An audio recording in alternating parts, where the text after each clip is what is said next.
Okay, we're back with our fourth interview of the day, and we're welcoming here Mpho from Just Grace. So Mpho is a business development professional with a background in project management and fundraising, and she's been really instrumental in driving sustainable growth at Just Grace, which is a nonprofit dedicated to empowering the community of Langa through education, skills development, and social work initiatives.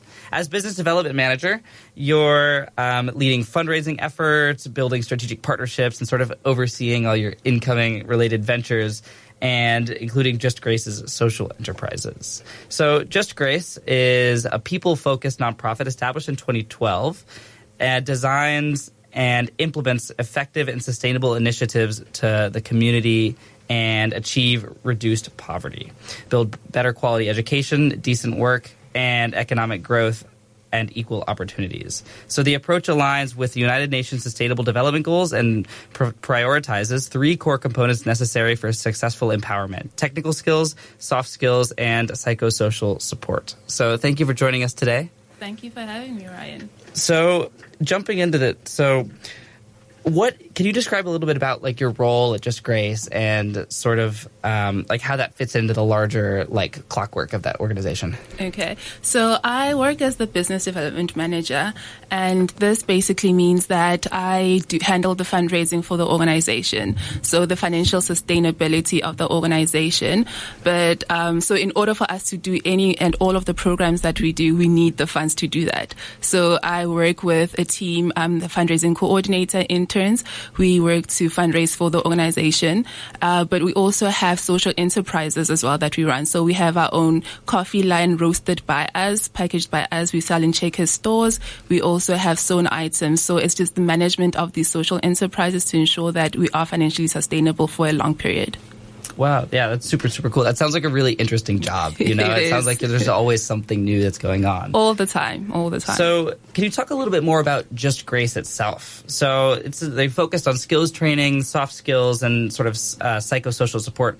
So how do you like make sure that all of these things are accounted for and included in the projects you're managing and sort of fundraising for? Okay. So for me, it's largely on the program managers. We also have head of programs as well that handle the management of programs on the ground. So they do the bulk of the work, ensuring that our targets are met, that we're able to reach the people that we say we reach. And if our goal is to reach a certain number of people in the community through specific programs, they ensure that this is done efficiently and effectively. So I work with them in alignment with them to ensure that we're able to do this. So largely program managers, they do the bulk of the legwork on the ground. So this is Camille on Morning Cruise. So Mpho, I wonder, how do you incorporate the United Nations Development Goals into your work at Just Grace? Okay, so one of our focus areas is education and getting quality education, and that's what underpins most of our programs. So Just Grace, it started in 2012, right? When we started, it was just after school support and ensuring that learners in Langa are able to access education.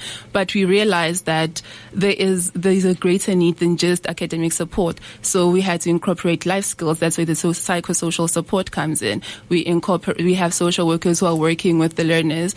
We have book clubs, we have coding, and that explains the quality education part of it. So it's not just having tutors who are there, but we actually give a holistic development program for every single learner who goes through the program. So if you just tuned in now, you're listening to Morning Cruise on Bush Radio 89.5, where we are talking to Mpho from Just Grace. It's a people-focused non-profit organization in the community of the Langa. And how do you make sure that the community's needs are reflected in the programs and partnerships you work on? So all the work that we do is in collaboration with the community. We do not exist without the community that we work in, which is also why we are solely based in the community of Langa, to a point where we are so entrenched in the community that when a need arises, we're able to respond to it as fast as we are able to. So we work in close collaboration with the community, with community leaders, and they inform what programs that we have. Like I'd say, to start up with an after-school program, 2020, just post-COVID, because of the high school dropouts, we started created a learner engagement program, and that is to basically prevent learners from dropping out of school because there was such a big problem within the community. And after that, we created the Youth Activation Program, which is skills development for unemployed youth. This is also because we saw a great need in the community where a large portion of the youth, more than 50%, are unemployed. So we realized that there is something we can do. We created skills development program to help with the youth. And so every single program that we've created over the years has been a large collaboration with community and also understanding the context in which we work. Do you have like an example of a success story? One of my favorite stories is of a participant a few years ago who did the barista program. So in skills development, we teach sewing training, we have barista training and accounting training. So there is a participant who did the barista training. So learned how to become a barista. It also has professional and personal development in it, as well as computer training. And once they completed the barista training, they went on to open a coffee shop in Langa within the community they came from. And that is just a story of how investing in this one individual was able to also have a ripple effect in the development of the economy of the township.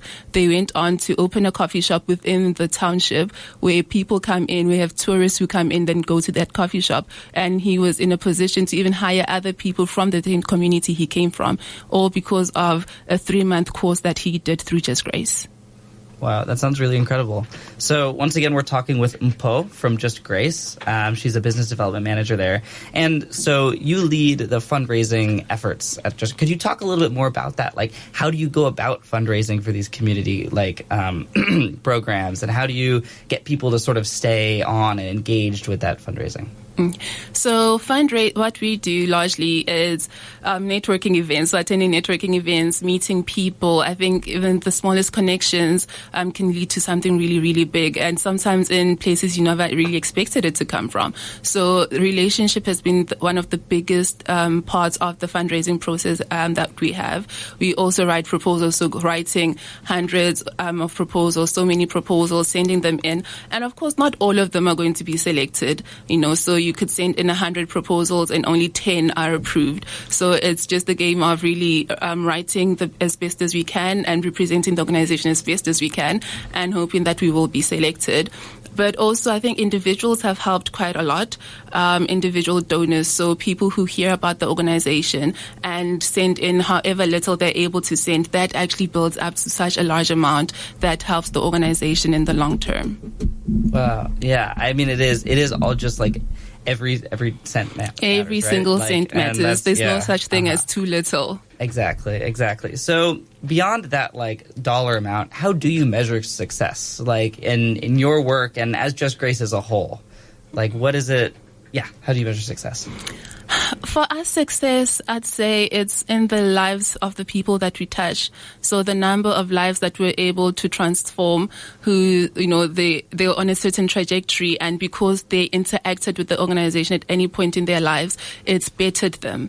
So for the young person who's able to gain employment where they were unemployed for a couple of years before they entered the organization, for the young person who's able to go into university, obtain a university degree, and they're able to start on the same footing as their peers who went to well-resourced schools, that for us is success. So for a woman who's able to, or a man even, anyone who's able to leave a relationship that is marred with gender-based violence, they're able to leave that and start afresh and start a new life and heal from the trauma that they experienced. That for us is success. And so lastly, is there, how can people get involved or follow the Just Grace? Tell me more about it. Yeah, please. So we have LinkedIn, Instagram, Facebook, Just Grace Mpho, Just Grace NPC on social media platforms, as well as on our website. So www.justgrace.co.za. That is where you'd find any and all information you need, from how to get involved, how to volunteer, even with the organization. We're always open to having people volunteer with us in different ways, as well as donating as well. So on our website, we do have a page for people to donate as well. But please do follow us on social media. Last part, funding. Hey, money. Are you coping? We know that, USA cut funding and all those things. How are you coping? Yeah, we are coping. I think the fortunate thing for us is that we are not reliant on solely one source of funding. So our funding strategy is very diverse. Our funders are also very diverse. So these range from corporate companies to individuals, as I'd mentioned, to foundations, to even governments. So when one pulls out, we're in a fortunate position that we're not solely reliant on one, but doesn't mean that we don't need any more funding. So if you're able to, please do. Great. Well, thank you so much for coming in. Once again, that was Mpho with Just Grace. Yeah, that was really incredible. Mpho, again, contact details, social. Sorry about that. Okay. So that's Instagram, Facebook, LinkedIn, Just Grace NPC or Just Grace NPO. And we also have our website, www.justgrace.co.za. Thank you so much. Thank you.